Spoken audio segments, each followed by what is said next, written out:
So talking about this particular point distribution, as we already completed all these points, talking about this particular point distribution, so I am just telling you that why distribution is necessary. The first thing to develop models is that data should be numeric format. Another thing is that data should be normally distributed, right? So let's try to talk about different types of distribution. So we already talked about these two things. That is nothing but normal distribution, right? And another one is called a standard normal distribution. So I told you that okay, mu should be zero and there should be sigma value and so on. So standard normal distribution. There are these two things which are important. But yes, your data should be at least this one. Now see, as I told you how normal distribution looks like, what's the equation for that, what is the value of mu, that is mean. Mu is nothing but mean, that is average. And this is nothing but standard deviation. This sigma is nothing but standard deviation. You might be knowing about it. You might have this might have been covered in statistics in some of the subjects, right?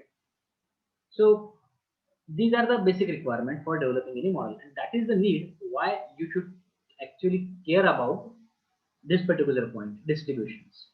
So let's try to discuss different types of distributions, right? So for that, obviously, you should be knowing about some basic things of statistics, which might have been covered earlier, but let me show you.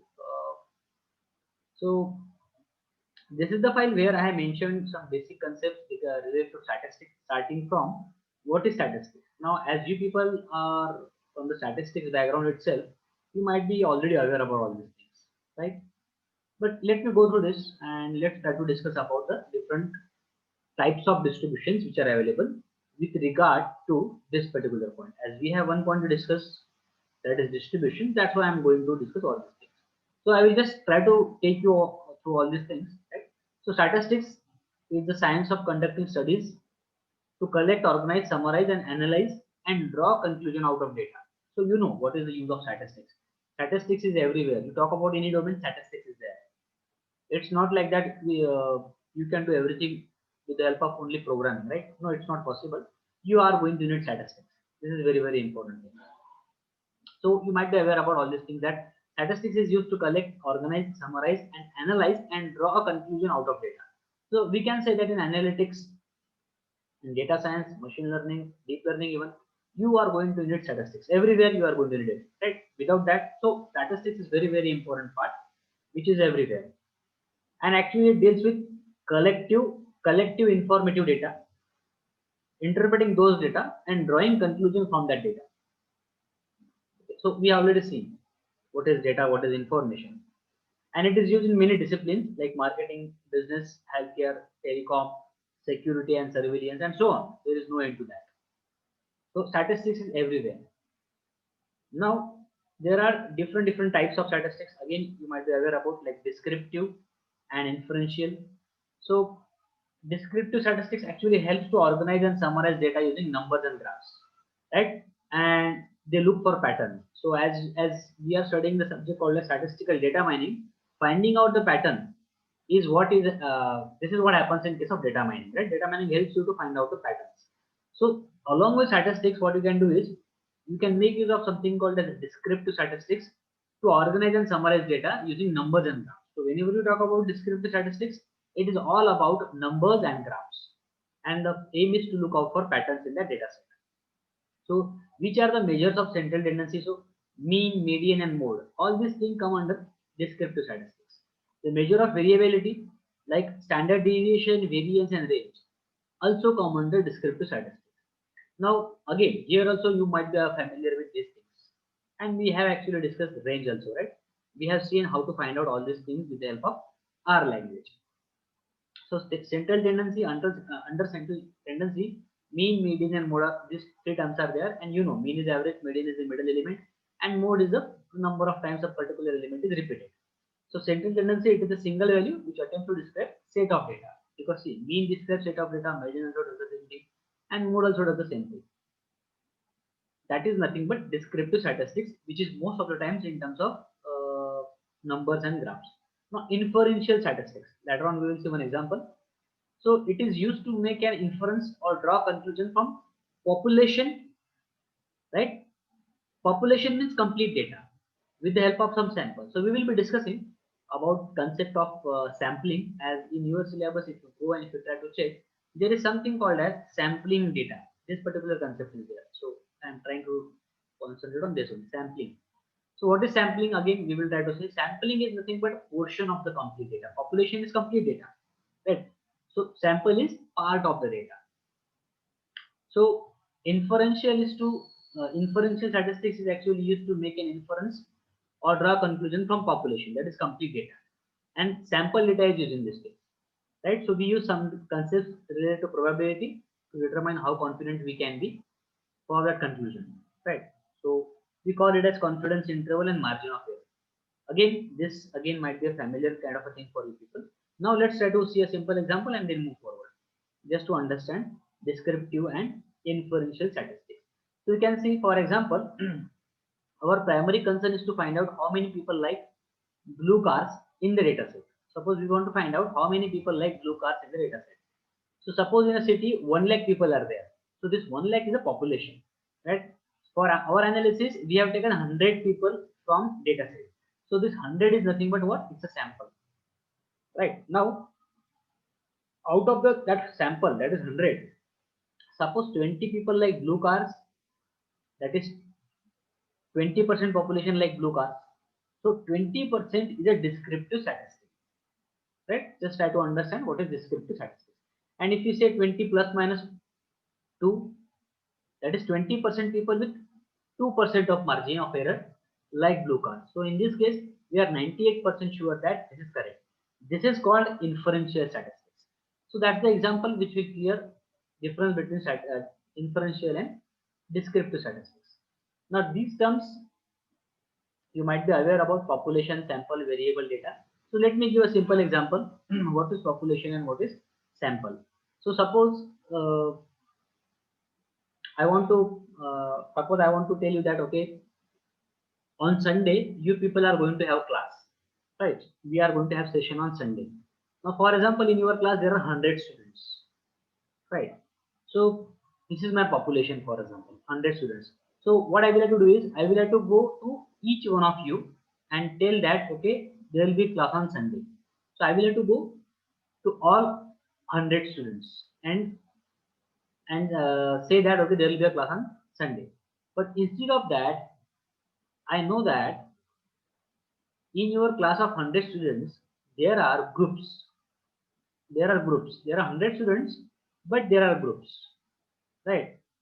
And in those groups, so suppose this is the first student. So this first student is actually connected to 10 people in the first group. Second person will connected to 10 people. Third person, fourth person, and so on, 10%. So just I am trying to assume, just to make the calculations easy, just to understand. Okay, so I know that in your in a class of 100 students there is a group, right? Generally we see that there are groups in a class, right? So I know that there is a group of there are 10 groups in your class, and what I will do is, instead of going to each one of you, what I will do is I will try to select 10 such samples from your 100 from 100 students. I will select 10 such samples in such a way that if I tell this student that, okay, there will be class on Sunday, he will pass the message to 10 others. He will also pass the message to 10 others. He will also pass the message to 10 others. So in this case, my task is reduced. Instead of going to 100 students, I went to only 10 students. So these 10 students, selecting these 10 students is nothing but sampling, right? And these 10 students are samples. So how to select those samples? That's another thing actually. It depends on data, right? But try to understand. 100 students was a population and 10 students was sample, right? So this process is called as sampling, right? So what will happen? Instead of going to all 100 students, I just went to 10 students and my work is done. So you can actually save time with the help of sampling, and there are other uses also. So that's what it is actually trying to explain here. Population sample. So population is collection or set of individuals or objects or events whose properties are to be analyzed. So raw data that we can get from client. And sample is a subset of population. That's what I am trying to tell you, right? So it should be a representative of population. Obviously, Sample should be a subset of the population. That's for sure. And then again, other definitions are like variable, what is plural, and so on. All these things are given. What is data, data singular, data plural, what is experiment, what is parameter, and again statistic. Now moving forward, if you want to understand the statistics in depth, you can go and you can read all these things. I'll be sharing all these things with you. Descriptive statistics, it's a method of organizing, summarizing, and presenting data in informative. So one example is given here for descriptive statistics. We have already seen the earlier example, right? So if you go to this particular example, for example, you can read it. You have all the data on how business is going on, for example, and how much inventory you keep. So how many customers come to your store? In which month it has been more? At what day of the week it occurs more? So which product is being sold more? At what point of time? On what hours is your product sold more? What kind of customers come? Do male customers come more at certain point in time, or female customers come there? So people with children come more, cigarette buyers come more, or beer buyers come more, or grocery item buyers come more, right? So this is nothing but what? Descriptive statistics. So descriptive statistics is going to help you to answer all these kind of questions, right? That because descriptive statistics is going to give you results in numbers and graphs, right? So you have two types of data for that: categorical and numerical. You have already seen that, right? Categorical example is gender column, male and female. This is the categorical data. Numerical is like uh, number of hours study, mass score, and so on. So see, categorical car brands like Audi, BMW, Mercedes, and so on, right? Or answers to yes or no questions, that is yes or no, or gender, male and female, and so on. Numerical data represent numbers. It is divided into two groups. Numerical data is of two types: discrete and continuous. So discrete data can be usually counted finitely. Try to understand. Discrete is counted and finite, while continuous is infinite and impossible to count. Right? So just to get the difference between these two, try to understand from the example. Discrete. Number of children you want to have, 1, 2, 3. Discrete. Grades at university, 0 to 100%. Again, it's finite. Discrete. Number of objects, bottles, glasses, tables, cars. Continuous, height, area, distance, time. So try to understand the difference between discrete and continuous. So height is like, maybe I can have height in terms of 162.2 centimeter, for example. Area is 200.2, 200.12, and so on. So infinite, right? You can say the continuous data is infinite and not countable. You can remember the example: height, area, distance, and time. Okay, but both of them, they are numeric. And now comes another thing that is called as levels of measurement. So there are different levels of measurement for qualitative data and quantitative data. So what is qualitative? Let's try to see that. A variable that categorizes or describes population area. Note that arithmetic operations such as addition and averaging are meaningless for resulting from qualitative data. So you cannot do all these arithmetic operations with the help of for qualitative data. But for quantitative, yes, you can go and you can do it. So all these arithmetic operations are possible for quantitative data. Now qualitative is classified into two levels: nominal and ordinal. Let's try to see what is this. Nominal and ordinal. These are the two levels which we can make use of for this thing, qualitative data. So nominal level represents categories that cannot be put in any order, while ordinal represents categories that can be ordered. So nominal cannot be ordered and ordinal can be ordered. So the name itself suggests you or tells you what is ordinal. So nominal, the best example is four seasons: winter, spring, summer, and autumn. Right? So you cannot actually put them in some sequence. That is nothing but nominal. Ordinal. So another example of nominal you can have is like this. This right? You can have some example like where you cannot order actually, right?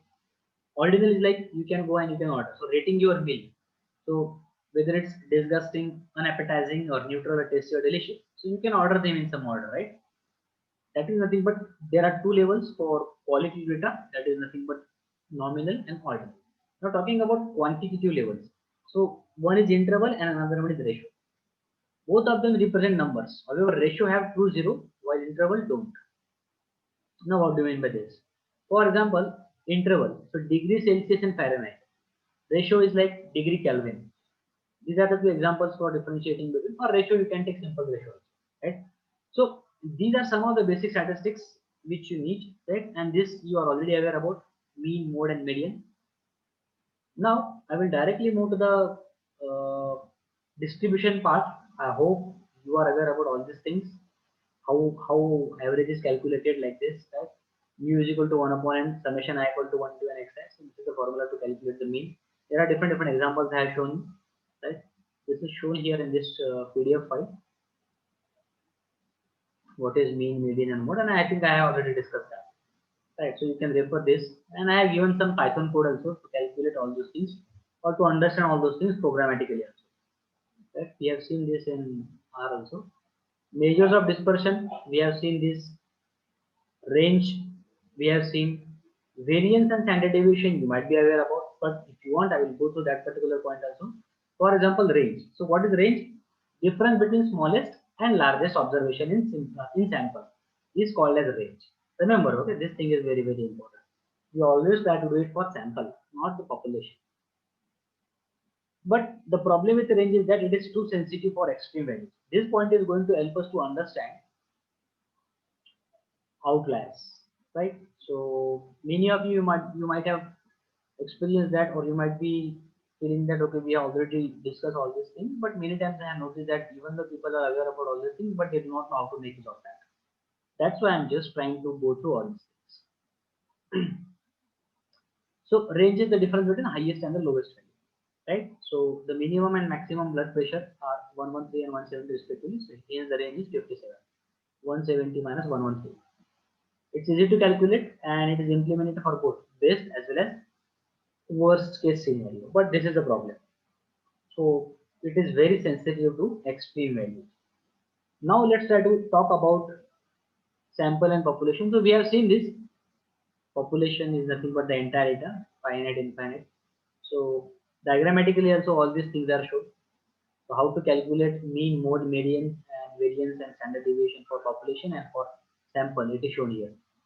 Let me talk about variance. Variance is a measure of dispersion in a data. So what do you mean by this? So it is measured by finding deviation of each element in data set from the mean. Mean is nothing but average. So how each value is deviating from the average value, from the mean value. This is how it is calculated, variance. And then by squaring it. So deviation of each element in a data set from the mean is nothing but standard deviation. And square of the standard deviation is nothing but variance. That is how you can define variance. So if you know what is standard deviation or if you know what is variance, you might be knowing other, right? You will be in a position to know other things. So variance is an average of all square deviations. So if I want to talk about this in this particular diagram, with respect to this particular diagram, so you can understand what is variance and what is standard deviation. So below figure shows that on an average, how far point is distributed from mean. So this is nothing but mean. So this point is at distance at this much of distance from mean. This point is at this much of distance from mean, and so on. All the other points are shown at this much of distances from this mean, from this x. Now if you can check same thing for this. Now the distances are smaller. So this point is at lower distance as compared to this point. So you can check left side variance is high because from the mean points are distributed at longer distance as compared to right side. So in this case the variance is high as compared to this case because the points in this case from the mean are dispersed at more distance compared to this particular thing, right? So you can check it.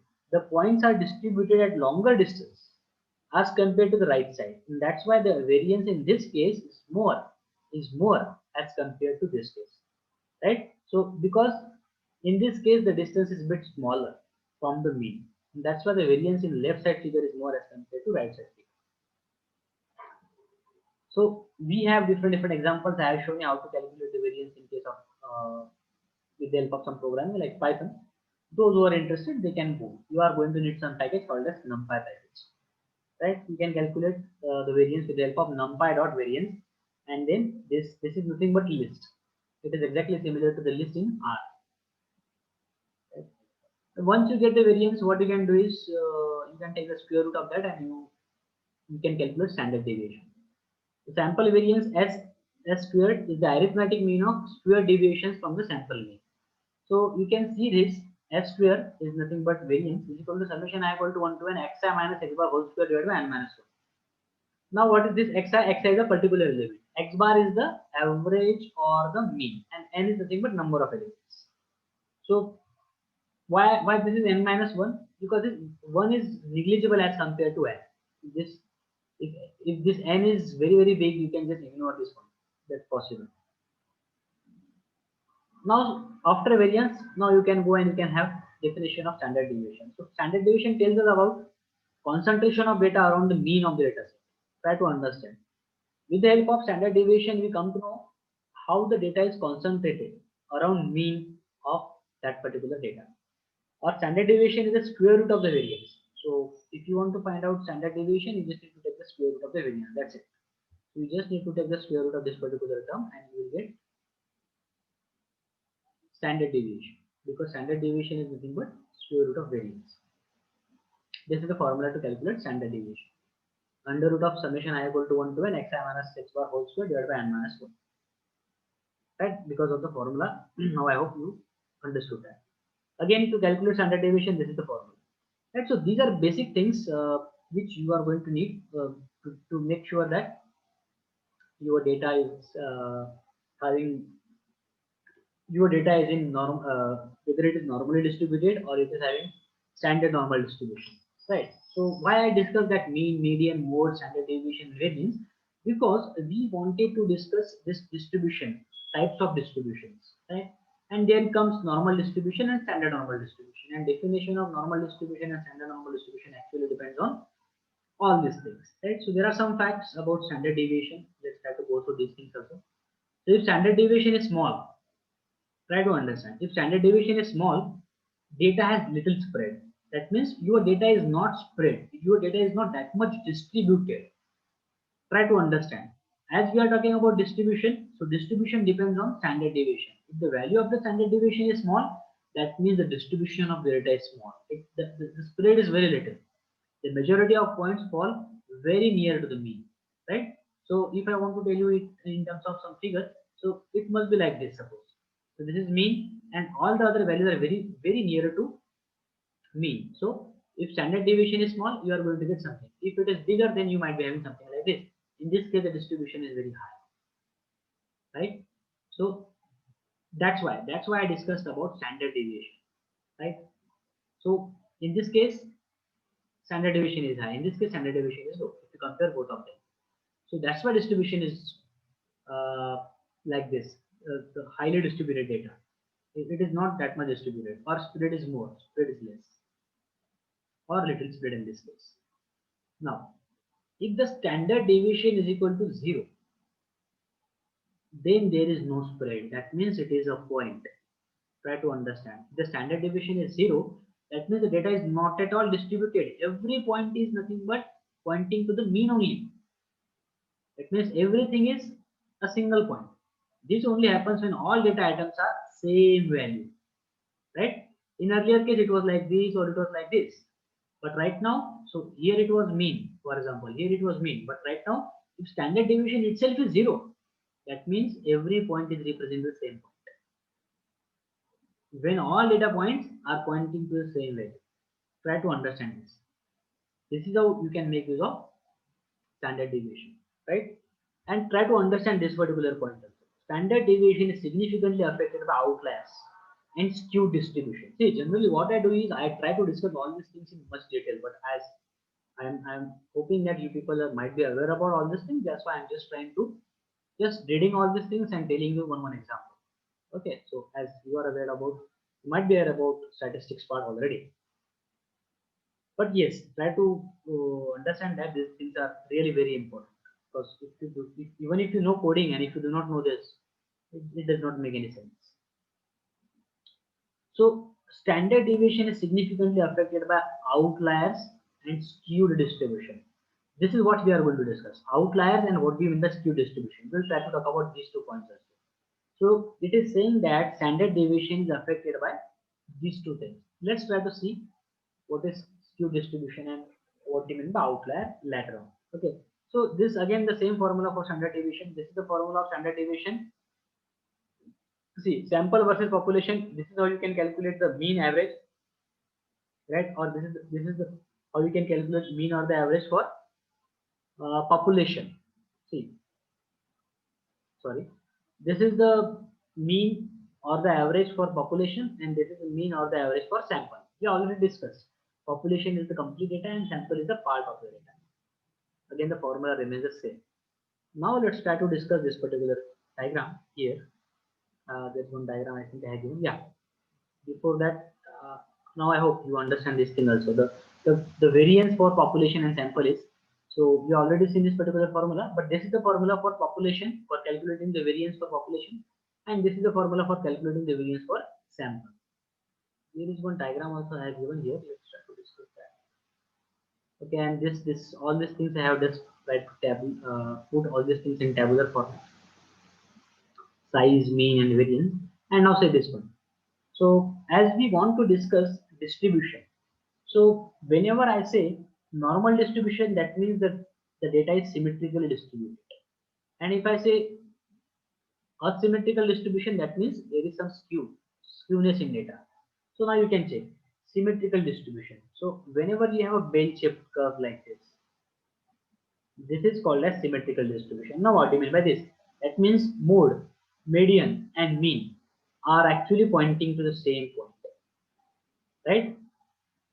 So here, if the data is asymmetric, that means mean is here, median is here, and mode is here. That means they are not pointing to the same point. And what is mean, median, and mode? We already discussed that. That's why I went to all those terms and try to just revise those things for you, so that you will understand. So whenever you say that, okay, the data should be normally distributed or data should be symmetrical, that means this thing you need to take. You actually need to take care about. This is what we people also do in real-time projects, whether it's R or Python. What we try to achieve first thing is we try to achieve that our data should be normally distributed, or at least it should be closer to that. If it is not, if your data is like this, and if you are trying to train a model based on that data, in this case you can see that this is called as skewed data. This is actually right skewed data, right skewed, or I can call it as positively skewed data. So if this is data which is available for training, which is asymmetric, which is not normally distributed, then finally what will happen? You will be in a position to create the model, definitely classification model or prediction model, but that model will be overfitted model. That means that model is going to give you biased results always. That means what will happen?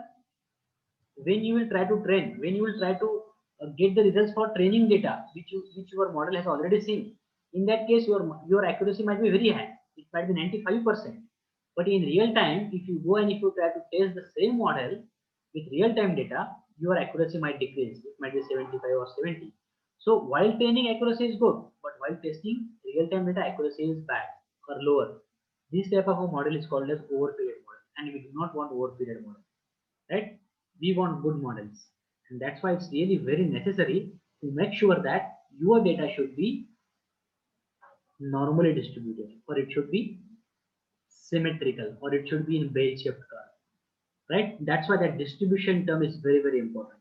Distribution, you can say that it is one of the tasks which we generally do in cleaning and pre-processing of the data, or we actually call it as EDA. EDA actually stands for, you might be knowing about this, exploratory data analysis. So before going for creating any predictive model or any model for that matter, we do EDA. And all these things, whatever we are trying to discuss, all these things actually come under EDA, exploratory data analysis. So this is actually done to understand each and everything about the data. Because if you do not have knowledge about data, we cannot go and create good models, right? So remember, whenever we say symmetrical data or normally distributed data, this thing you should need to take care. Mean, mode, and median should be pointing to the same point. right? So that data is normally distributed. So when that particular thing is going to happen actually, so as I already told you that we have seen the examples like this, right? Suppose y-axis, x-axis. So this type of data is normally distributed. So in this case, suppose mean, mode, and median, they are pointing to the same point, right? So this is normally distributed data. But there is one more thing that is called as standard normal distribution. So in case of standard normal distribution, 0 will be there, and in this case mean will be 0 and standard deviation will be 1. Try to understand. This is called as standard normal distribution, and this is normal distribution where mean is mu might be 0, but standard deviation might be 1.2, 2.2, something like that. This is one in case of standard normal distribution, but in case of normal distribution it might not be 0. It is not equal to 0. That's the difference between normal distribution and standard normal distribution. Okay, so that is what the distribution term is important. And now we will discuss different types of distributions also, which are already given in this PDF. So again, this is some code which is showing you how to calculate all these things, and the result is also shown. Now you might be aware about what is random variable. This is something related to probability. So as you people are already from statistics background, so yeah, you might be aware about all this. This is random variable. Those who do not know, or maybe you might be having some confusion, or you want to refer this, so definitely you can refer all these things. What is continuous random variable? What is set?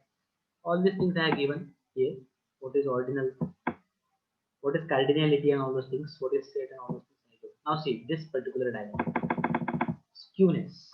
Talking about this particular point in your syllabus, I think you have. Let me check. Okay, the term skewness they might not have included here, but yes, whenever we talk about distribution, skewness is going to come into picture. Okay, so relationship analysis, extent of missing data, segmentation, outlier detection, automated data preparation, combining data files.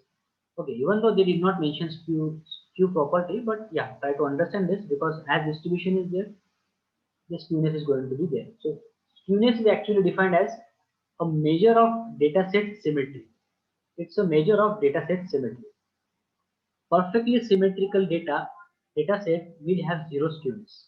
As I was trying to talk about left skewed data, right skewed data, or positively and negatively skewed data. So see, in this case, this is representing mean, this is representing median, this is representing mode. For sure, this particular data is not symmetrical. This data is not normally distributed.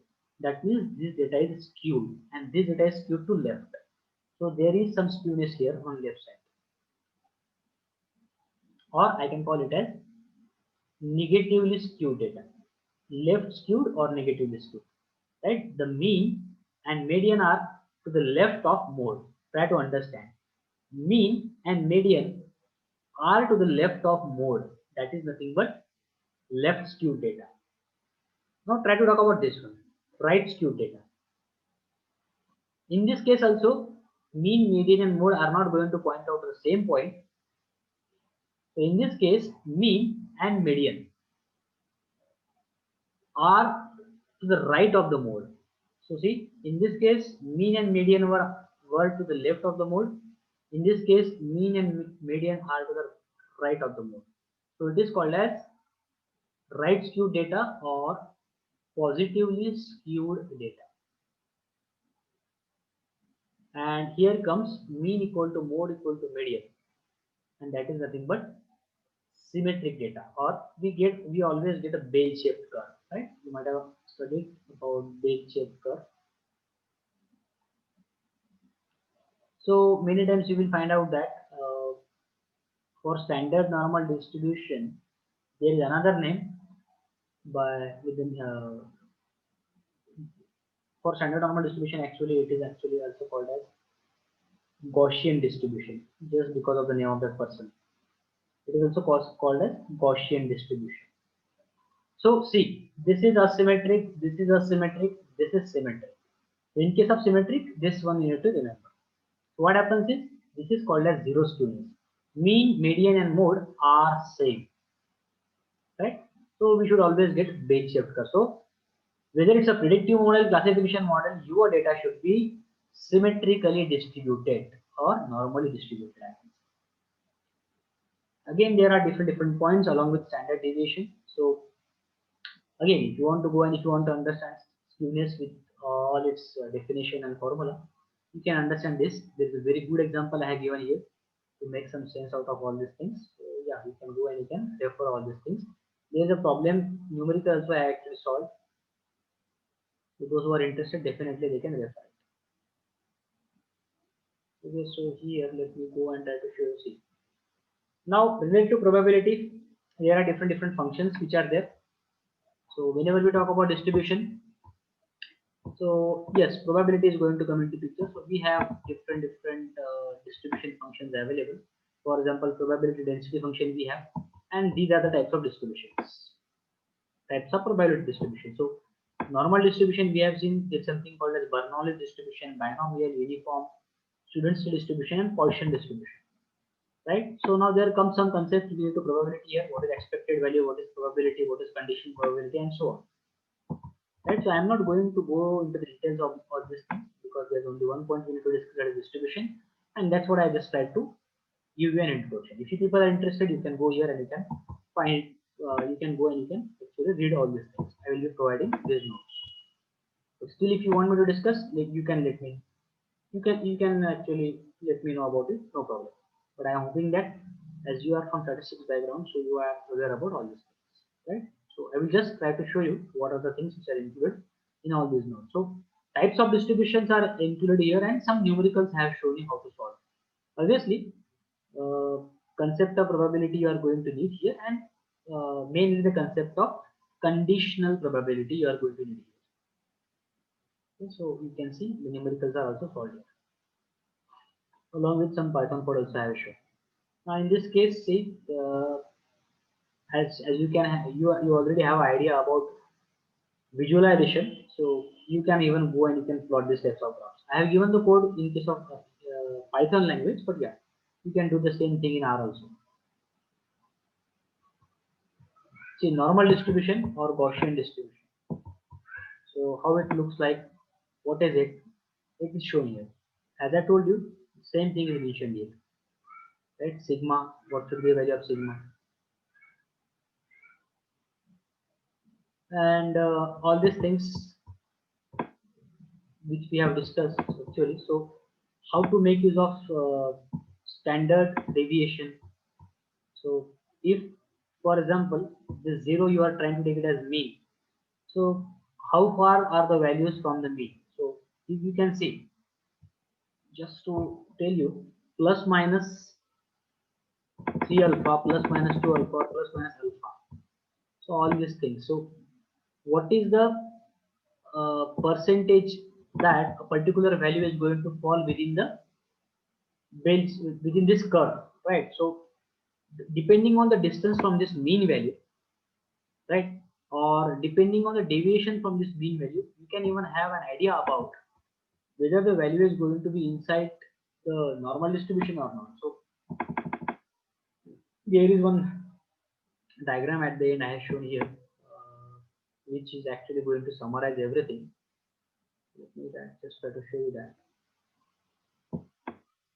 So all these things are related to distribution, right? What is uniform distribution, their formula and all these things.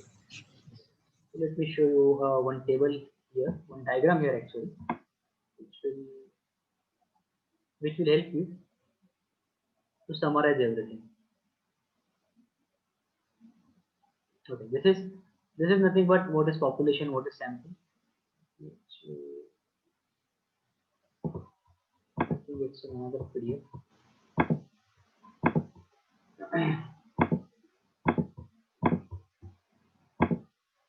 So actually, generally whenever I discuss statistics in my trainings also, so I generally give separate sessions for that. So these are my notes for statistics. Statistics part 2 if I go. So whatever one needs to learn about analytics or data science, all the statistics are mentioned here. Let me show you one diagram.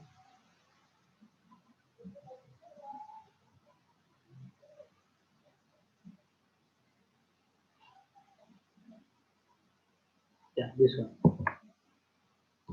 So this is going to tell you everything that how standard deviation is going to be used or how normal distribution is going to be used. So here if you can see in this particular, so it's normally distributed, right? So see, if I assume that this zero or this zero is my mean for my data. Now this is this distance, or I can say this one till this, right? So this is plus minus alpha. This one is right from this point and this one.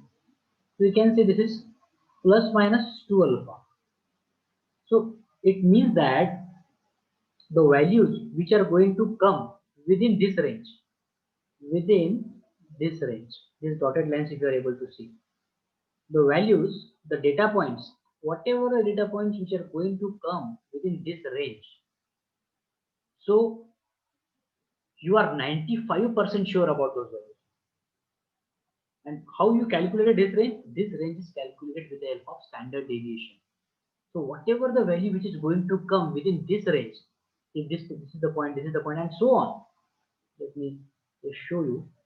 Suppose you have the data points like this, and the data points which are going to come within plus minus 1 alpha, that is this one and this one, within this range. Whatever the points which come under within this range, indirectly what you can say is, indirectly you can say that you are 95% sure about those values. And whatever the values which come within this range, you are, so in this case, sorry, not 95, it is, let me clear everything. Okay, let me see, let me show you the values which come within this range, the values which come under this range or this range I can say. So it is actually divided like this and this range. Now what you can say about this? So as you can see that this 99% of values, what do you mean by this? It means that if you talk about complete data set, if you talk about complete data set, 99% of the values from this data set actually come within this range. This one and this one. That is one thing. If you talk about complete data set, 95% of the values from this complete data set come within this range. And if you talk about this range, right? So I think it is near about 90%. It is not mentioned, but this is 90% values from this data set come within this range. Now, why are we trying to discuss about all these things? What happens is, as we have seen the terms like big data, right? So what happens is, whenever you want to do processing of the data, and if data is very huge, so in that case, what happens is you need to remove some values, which might be outlier values. So all these things can be outlier. All these things can be outlier. The values which are going to come outside this range, that can be outlier values. Even if you do not consider them, no problem. What will happen because of this? That means if you are ready to lose some data, right? Because it all depends on some domain. If you are ready to lose some data, what can happen is, if you are ready to create the models with 95% of data only out of the complete data, it will save a lot of time, right? No need to consider all this data. For example, still you will be able to create the model with 95% of the data.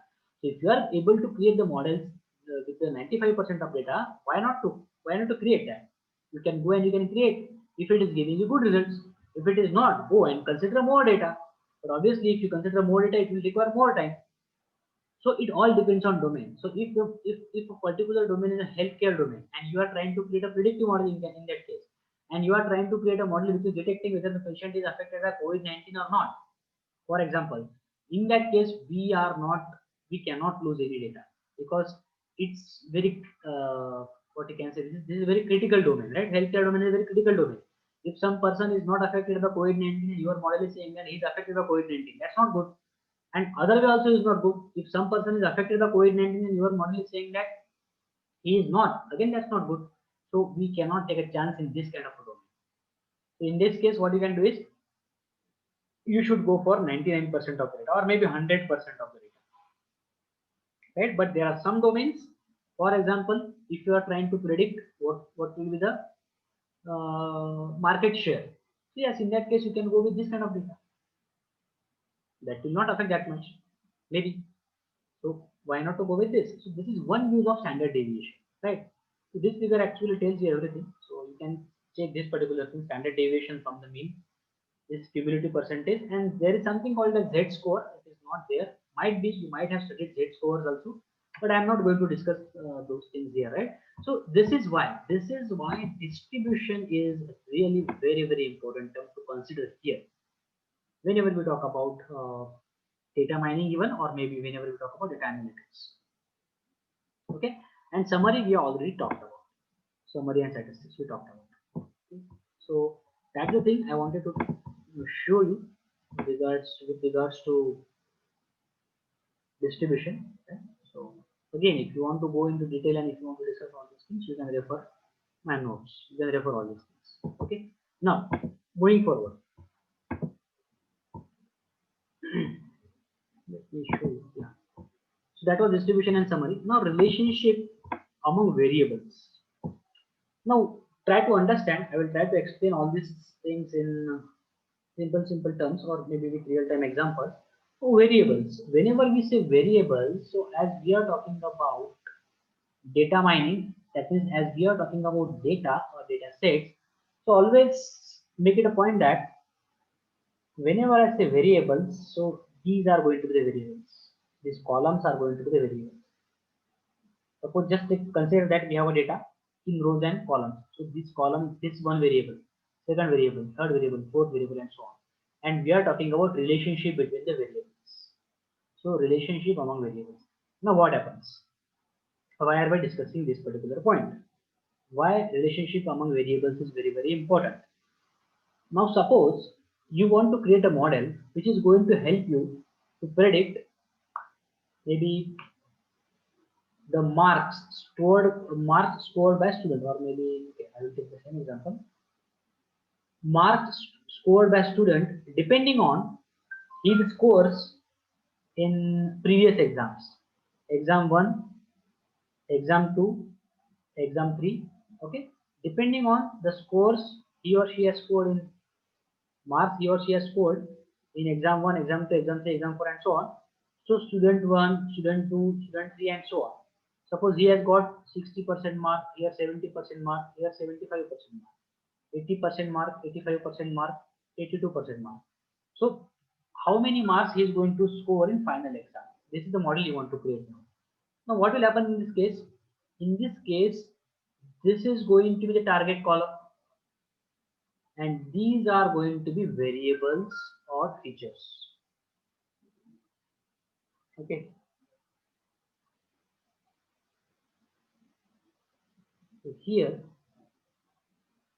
variables, or I can call it as features, or I can call it as input columns, or target or output column. Okay, this is the model we want to create. Now when creating a model, one should make sure that obviously these marks might be dependent on this exam marks, or this exam marks, but it should not happen that so it means there should be a relationship between E3 and marks, E2 and marks, or E1 and marks, but there should not be a relationship between E1 and E2, or E2 and E3, and E1 and E3, and vice versa. So my point is that there should not be a relationship between input columns, between themselves. They should not be having any relationship. That means these columns are called as what? These are called as independent columns. Sir, multicollinearity, na? That. Yes, multicollinearity. This is called as independent and this is called as dependent. So there should be no relationship. There should be no relationship between independent columns. Obviously, Dependent column should be dependent on independent columns, but independent column should not be related with each other.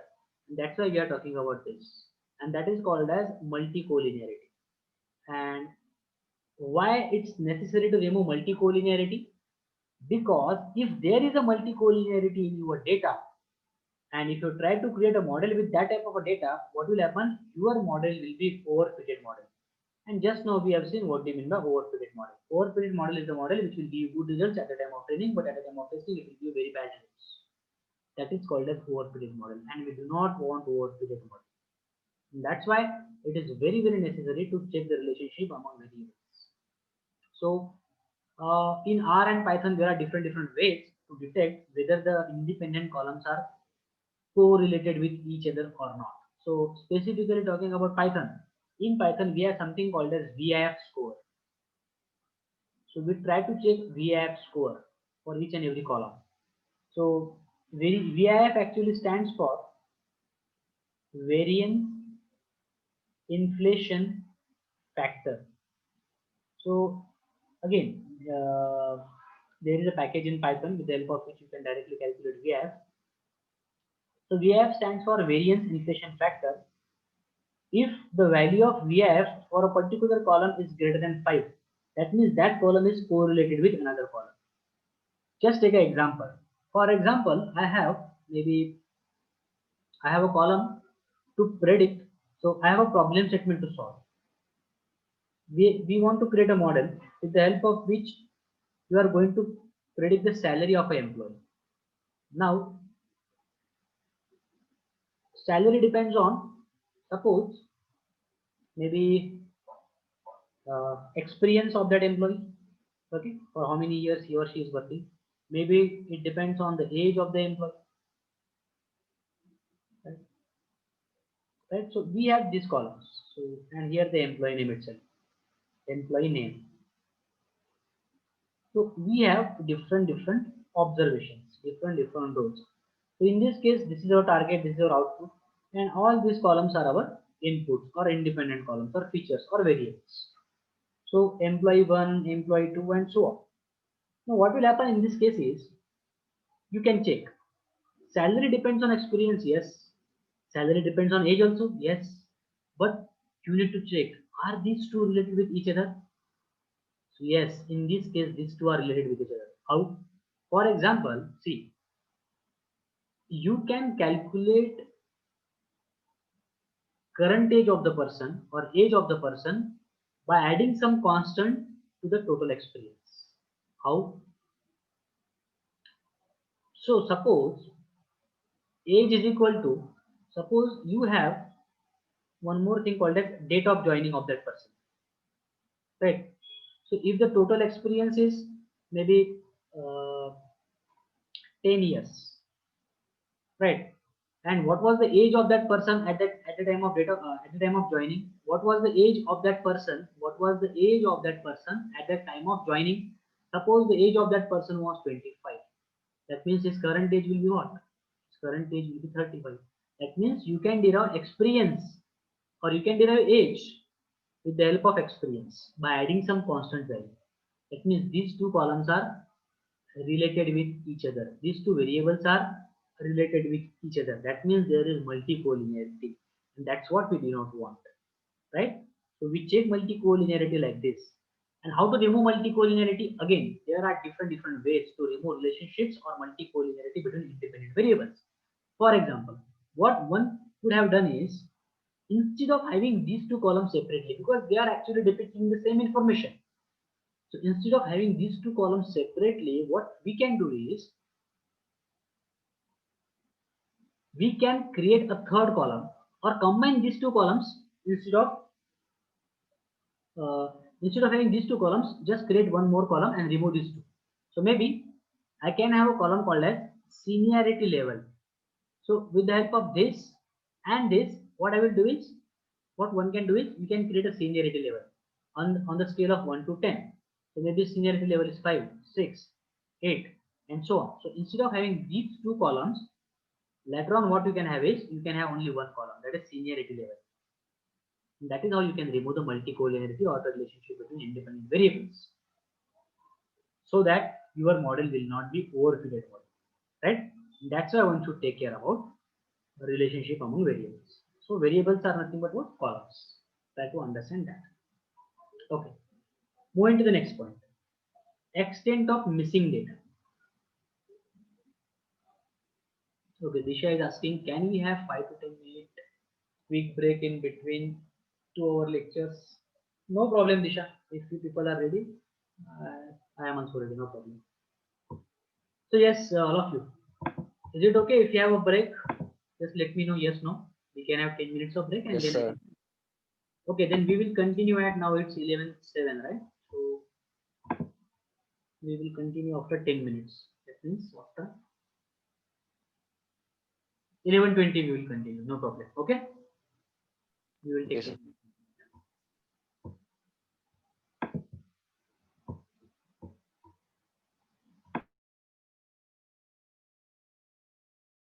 Yes, sir.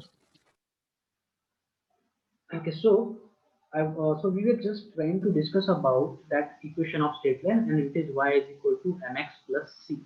So where this m, or you can call it as whatever he told, right? Y is equal to beta x plus alpha, or y is equal to, some people write it like this.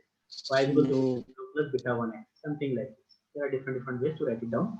So whether it is beta or beta 0 or beta 1, whatever it may be, it is called as slope. Can anyone tell me what is slope? Now this thing you might have studied in school. Y is equal to mx plus c. M is the slope. What is y? What is y?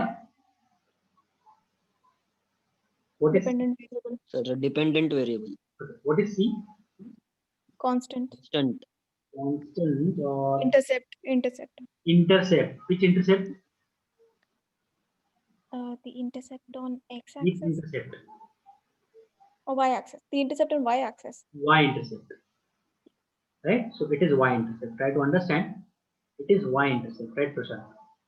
So y is equal to mx plus c. M is the slope, and this is the intercept, and this is the equation of straight line. So this is what we use in linear regression. So the word regression itself tells you actually. Regression means prediction. So this is the equation which we use in linear regression. So whatever I was trying to talk about, that okay, you are going to have something like this, and then you are going to draw a straight line. That straight line we are going to draw with the help of this particular equation. That is nothing but with the help of linear regression. Right? That's why I asked you whether you people are aware about linear regression or not. Now, can you tell me, have you developed any model with the help of linear regression? Any model? Have you people developed any model with the help of linear regression? Anytime? Prediction, classification model, have you developed anytime? Sir, we have developed me and Chinmay, that SVM we have done with the help of regression. SVM, you people have done it. Was it in your syllabus or what? No, sir. Sir, No, sir. not in the syllabus. Sir. But you people, Like not everyone is. Sir, Not everyone are classification aware. based. Okay. okay, so Classification based. I will have to go Hyperplane. to everyone else. Right? Majority of you, I will have to actually go with that, right?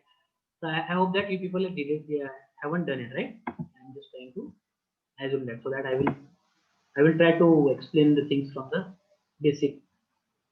Are you getting my point, Chinmay and Darshit? Even though you might have done SVM, Yes, sir. yeah. Because see, I'm just trying to plan it like this only. I will try to show you one model based on linear regression, and then I will try to show you maybe models based on whatever they have mentioned: decision tree, logistic regression, support vector machine. Let's see how much time we will get. So that's why I'm just trying to complete all the theoretical part first, so that if you people are interested, I will go and I will try to show you all these things with hands-on and with some projects. So that actually makes sense. That's why. But yes, these things are also somewhat important, and you can check in your third unit itself. They have actually included these things: neural network, decision tree, logistic regression, and all these things. But okay, anyway, we might talk about those things that when we discuss when we started the third unit. But yes, what segmentation does, have you gotten actually at least an overview? Have you got it? Segmentation, it is just going to help Sir, you. outliers. Detect outliers. Yeah, it is going to detect outlier, An outlier is the value like which is very far away from other values. So I think I have given you an example of outlier. For example, I told you that why there are two things like mean and median, right? I think we have discussed that. So I think I have given you an example. For example, there are employees who are working in my company, and the salary of the first employee is suppose 50K. Salary of the second employee is suppose 25K. Third employee is suppose 80K. Fifth employee is suppose 90K. Sixth employee is suppose maybe 75K, and so on. I have all these employees working in my company, something like this. And now there is one employee who is working in my company, and his name is Bill Gates. So his salary is going to be something like this, and so on, right? And so on. Now, if I ask you to find out the mean of this data, mean salary, this particular value is going to affect a lot to the average value, right? So in this case, we are not going to go with the mean value. We should go with the median in that case. That means this is going to act as a outlier value. Are you getting my point? Outlier. So if I go and if I try to train the model with the help of this kind of a data, it might be an overfitted model. So I should not go with this kind of outlier. This is a simple example I am trying to give you. What do you mean by outlier value, right? Outlier detection. So what is outlier value? I am just trying to tell you. Have you understood at least what is the meaning of outlier, right? Any doubt, anyone? Yes, sir. Okay. No, sir, it's clear. So segmentation actually helps you to detect those outlier values. So it is going to have that particular line, and it is going to have a pipe kind of a thing. That is theoretical explanation actually. See, I will show you. You will get each and everything. Let me just show you. I have. Let me try to show the document itself. Where is that?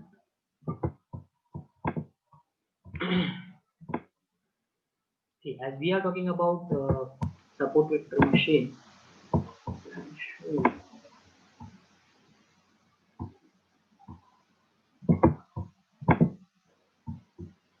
So all these algorithms are there, whatever is mentioned in your syllabus. Decision tree, E1 support vector machine.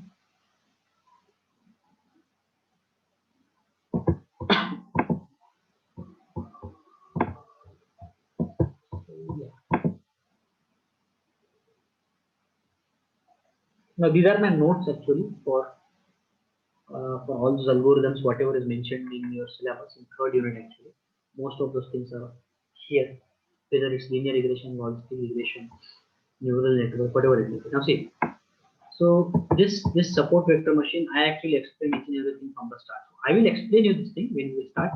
As we have touched the topic called as segmentation. That's why I just want to show you something like this. See, it's not like that you will go directly and you will draw a line directly, a straight line directly, and that will be finalized. No, it's not like that. First of all, you try out with this line, then this line, and then this line, and this line, and this, and so on. And whatever is the best line, that best line will be chosen. Again, there is a criteria for that. So whatever pipe I was trying to talk about in segmentation, right, with the help of support vector machine. So this pipe is this one. This one. What it helps actually, it helps to do classification as well as regression.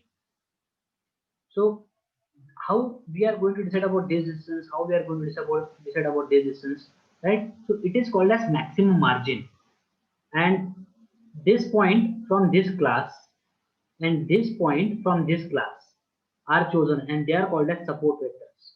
Don't worry, even if you do not understand anything right now, don't worry about this right now, but I'm just trying to show you that what that segmentation is. For that, I'm just trying to show you all these things.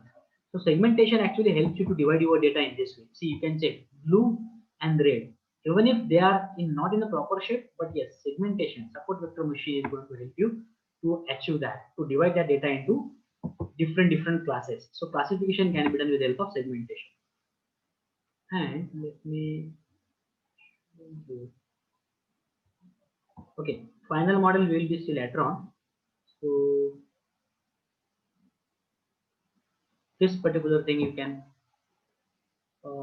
see here to understand that segmentation. So this particular line, this black line is actually drawn with the help of concept of linear regression. That's why I asked you whether you people are aware about linear regression or not. So this to draw and linear regression makes use of y is equal to mx plus c, right? So that's why we will see this one first, and then we will move to the support vector machine. But yes, this is nothing but segmentation. That means you are trying to segment your data. Segmentation will do what? Segmentation will divide your data into different parts. This part and this part. From the color also you can notice. So purposefully I have actually shown all these data points in different colors so that it will be easy for you to identify. There are two classes in this data set.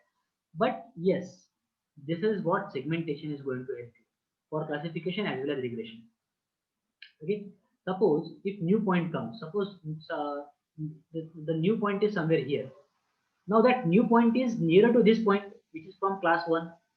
So if you want to know that to which class this new point belongs, either C1 or C2, so new point is going to belong to this class because it is nearer to this green point. If that point is somewhere here, that means it is nearer to this point, so it will belong to this. So that's a classification. That's a problem of classification, how it actually solves, right? So I'm just trying to give a simple idea here what segmentation can do. Similarly, segmentation can help you to do prediction also. But yeah, definitely before this we need to go and we need to discuss about something called as linear regression. So we will go and complete that particular part first, and then we will try to discuss about this support vector machine, this particular thing, right? So again, I had asked you that are you people aware about different approaches? So what happens is, in case of machine learning or data science, right? Or whenever we talk about models or data mining also, as I said that there are different approaches. So in machine learning, we have different types. Many people call it as types. Actually, they are the approaches one can follow. So there are different approaches in machine learning or data science. So one is called as supervised machine learning approach. Again, it is same in data science. Supervised machine learning approach. Another one is called as semi-supervised machine learning approach. This is one approach to create the model. Then there is called as unsupervised machine learning approach. Right? So many people they say that there are only two or there are only three, but there are actually four, which is called as reinforcement. The fourth one is called as reinforcement machine learning approach. So supervised machine learning approach, it means that you are aware about the input as well as the output. That means your data is always a labeled data, and you know which are the input columns and which is the output column or the target column. Right? So you are aware about input as well as output, in short, in advance. That is the thing about supervised machine learning approach. So under supervised machine learning approach, two types of problems can be solved. One is prediction and another one is classification types of problems. Right? Prediction as well as classification. Both of them they come under supervised machine learning approach.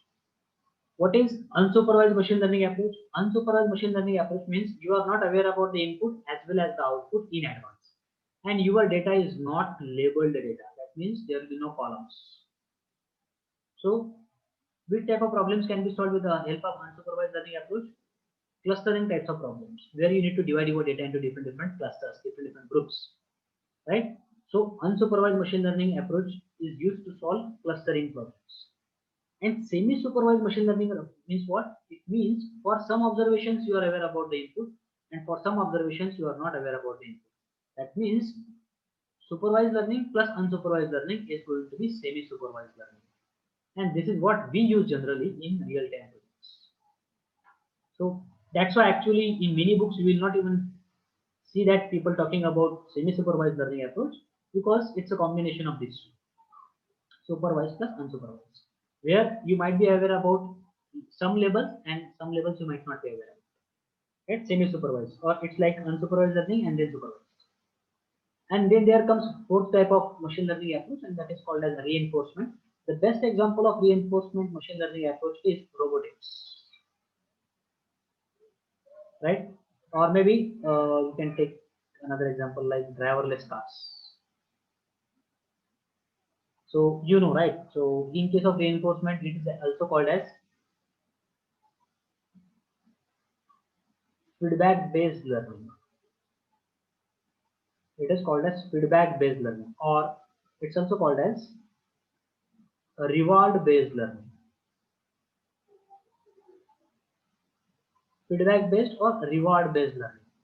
So why it is called as like this? Because for example, if you are developing some robot, right, and this particular robot is expected to move one step forward, right, on your instruction, it should move one step forward. But if it is moving to the right side, so give a negative feedback at that time, right? Give or punish it, give negative feedback, so that it will remember that particular thing next time, right? And if it is moving forward only, then give positive feedback or give reward, so that it will remember next time. So reinforcement learning, best examples are robotics and driverless cars. Okay, again, this is just an overview. I'm just trying to talk about. So these are the approaches: supervised machine learning, semi-supervised machine learning, unsupervised machine learning, and reinforcement machine learning, which are again same in case of data science also. Okay, and whenever we talk about those algorithms, definitely all these things are going to come into picture. Even if in your syllabus they did not mention anything about machine learning, but yes, that's a prerequisite for that. If they are mentioning all these topics, they should have mentioned machine learning approaches also. Right? Okay, so that is all about segmentation. I just tried to give you an overview here. I hope you got at least an idea about that. Similarly, outlier detection. Now we have another method to detect the outliers in visualization. I've shown you one graph, and you people are, I think, aware about that graph, right?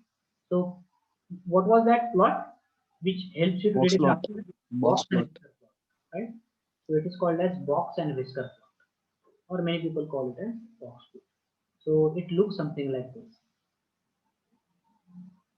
So box and whisker plot is one thing which is going to help you to detect outliers. So these are the outliers. These are the outliers, right? So this is 0 percentile value. This is 25 percentile value. This is 50 percentile value. This is 75 percentile value, and this is 100 percentile value. Or this is also called as maximum. This one is called as minimum value. This one is called as median or mean, right? 25 percentile value is quartile 1. This median or mean is also called as quartile 2. And this one is called as quartile 3. Right? And these things are called as outliers. So box and whisker plot is one thing, is one plot which can help you to detect the outliers in your data. And detecting outliers, I told you why it is important. Because if you are having outliers and if you are trying to develop the models with the outlier values in your data set, your model might become overfitted model. And that's what we do not want. Right?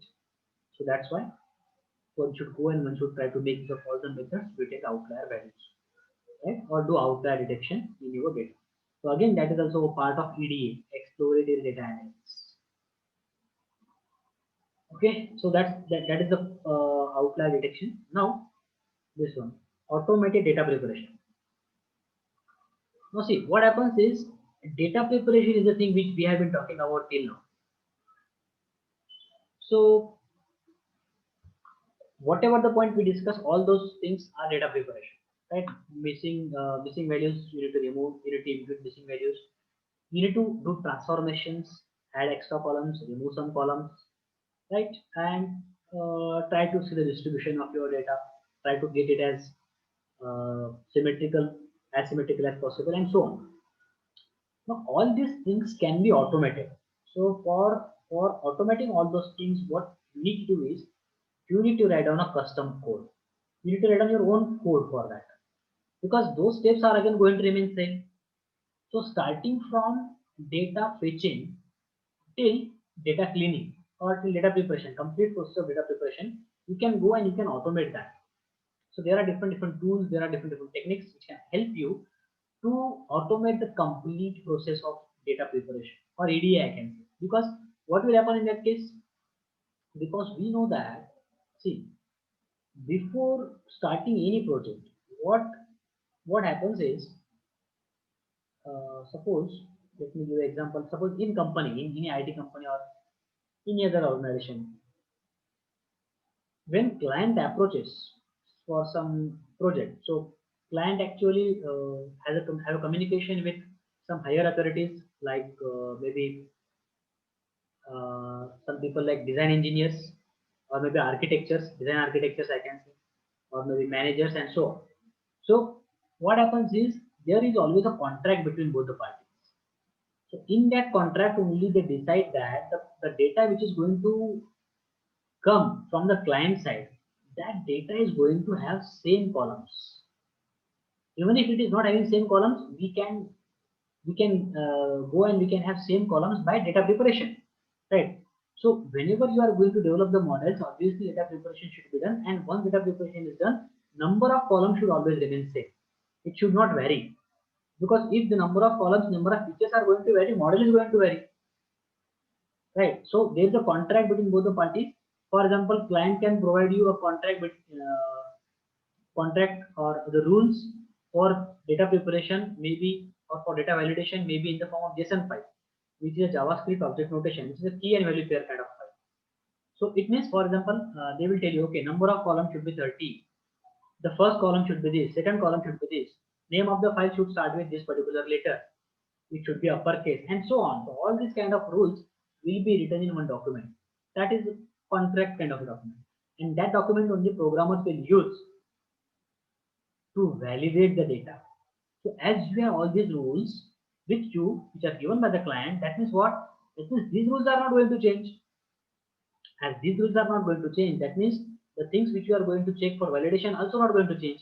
So what can happen is you can actually go and you can automate all those things. You can write down your own custom code for that, and you can automate the complete process of data preparation, so that it will save the time next time.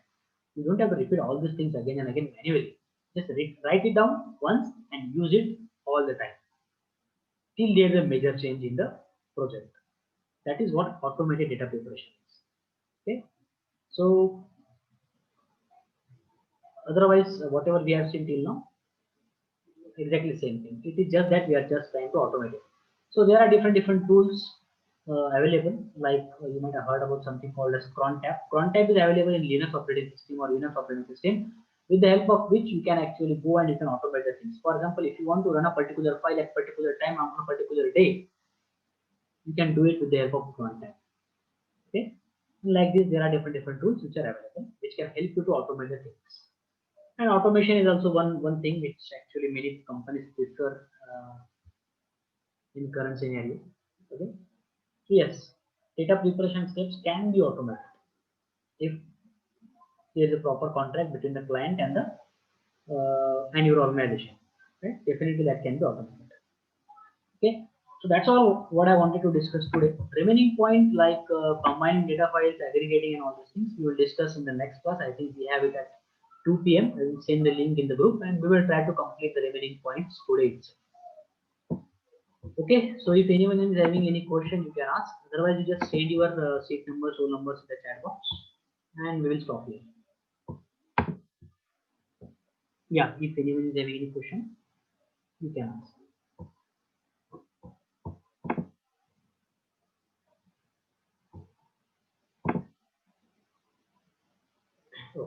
So send your numbers. Those who are present, I can see 7 people are there. Sir, I was reading one blog in that I've read that by 2025, 40% of data science work is going to be automated. So we need to worry about that or not? Not actually. If it is going to be automated, for that also they are going to require people. And you tell me one thing. You tell me one thing. Is it that the size of the data is going to decrease in near future? Increase. It is not going to. Is it going to decrease?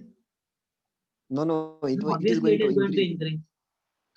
So if the size of the data is going to increase, are you going to stop using Facebook, Insta, WhatsApp, Telegram? No, at least not in the near future, right? So if the data size is going to increase, there will be need of data analyst people. There will be need of data scientists. Yes. Are you getting my point? So if it is being automated, obviously there will be other opportunities which will be created. That's for sure. Yes. And as a statistics people, you don't have to worry about that actually. I have seen many people who are not aware about any programming language, but still they are working in data scientist still. But having a knowledge of Yes. programming language is really good. If you think about research, or maybe if you think about job. Clear, Darshit? Yes, sir. I hope everyone is saying the same numbers. Okay, then I will stop here and we will meet in the next session. Bye. all. Okay, what Disha is Thank saying. you, sir. Just a minute. Also, I know you mentioned this earlier, but can we make sure things that people have explored outside your course are not mentioned in the class? Some are focusing on other disciplines as well. Some are focusing on master's preparation. So if we stick to what we all collectively need. So that's what I am trying to do, Disha. That's why I asked you people, that whether you people are aware about this thing or not. If you people say, then only I am moving forward. Yes, sir. Like the Chetan Chinmay sometimes mentioned, right? They know Yeah, something. so that is that's what I experience always. There are going to be some people who might be doing something extra. It's always going to happen, but I will have to go with majority. Yes, yes. Right? Absolutely. Okay. Okay then.